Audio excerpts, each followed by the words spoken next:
Под подозрение попали 4. У 2 авиапассажиров коронавирус не выявили, еще 2 сейчас на обследовании. Сегодня в 4-ю инфекционную больницу госпитализировали новых пациентов с подозрением на вирус. Также глава Ростуризма Зарина Догузова сообщила, все российские туристы вернутся из Китая до 4 февраля. По данным на 27 января их в Китайской Народной Республике находится более 5000.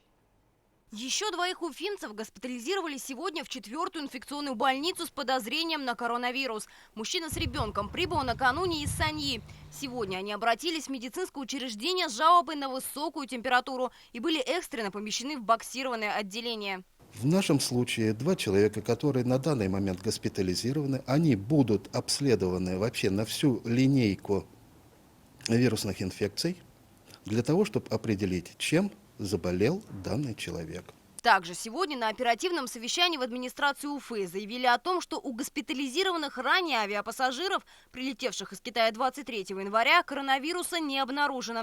Результаты лабораторных исследований оказались отрицательными. Нету пути выезда, нету пути въезда. С 28 января в России приостановлен прием туристических групп из Китая, ориентировочно до конца февраля. В свою очередь китайские власти ограничили отправку людей за рубеж, чтобы не допустить распространения вируса. Был предпринят запрет на вылеты из Уфы и из регионов. Все туристы смогут перенести свои средства, если они будут согласны перебронироваться на Турцию, допустим, с вылетом из Уфы. Если туристы хотят отказаться и вернуть деньги, то мы будем возвращать из своих собственных средств. Полную стоимость? Полную стоимость. В Китае по состоянию на минувший вечер 106 человек умерли от нового типа коронавируса.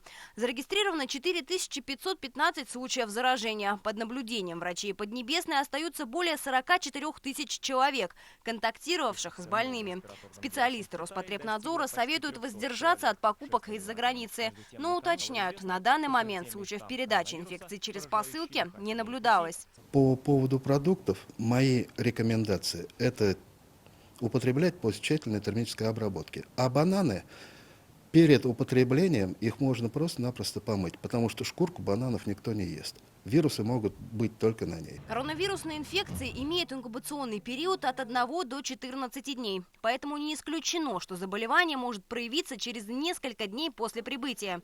Болезнь характеризуется высокой температурой, болями в горле, которые постепенно опускаются вниз, кашлем и насморком. Своевременная терапия создает благоприятный эффект, и более 70% всех случаев заболевания проходит в легкой или средней форме тяжести. Айгуль Хатыпова, Азамат Мухамедшин, Новости, Уфа.